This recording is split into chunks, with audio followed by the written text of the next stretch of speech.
चलो तीरथ करब चारु धाम गे बहिना, तीरथ करब चारु धाम।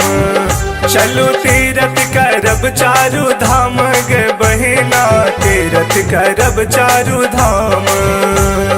मिथिलासन कोनो नहीं धाम यो भैया, मिथिलासन कोनो नहीं धाम। चलो तीरथ करब चारु धाम गे बहिना, तीरथ करब चारु धाम।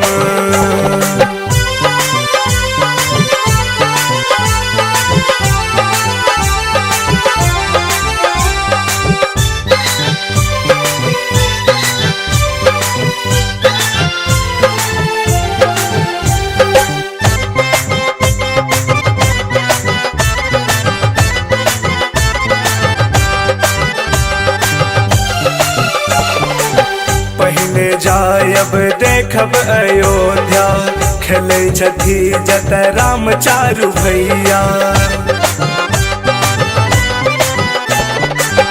अवध सुसुंदर मिथिला नगरिया, जाहि ठम एला राम चारु भैया। सीता के पावन धाम यो भैया, मिथिलासन कोनो नहीं धाम। जन्म लेलन जत श्री राम गे बहिना, तीरथ करब चारु धाम।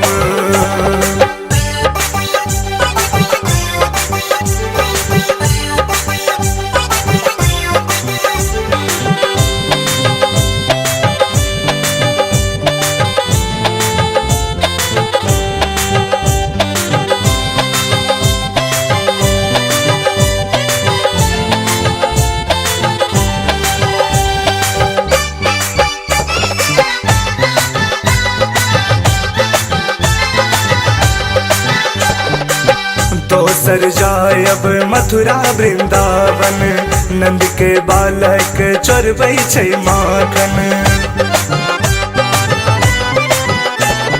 वृंदावन सुसुंदर जनक फुलवारी, भेटै छी तिलकोर बारी झाड़ी। शोभा बढ़ै वेद पुराण यो भैया, मिथिलासन कोनो नहीं धाम। रास रचेलन घनश्याम गे बहिना, तीरथ करब चारु धाम।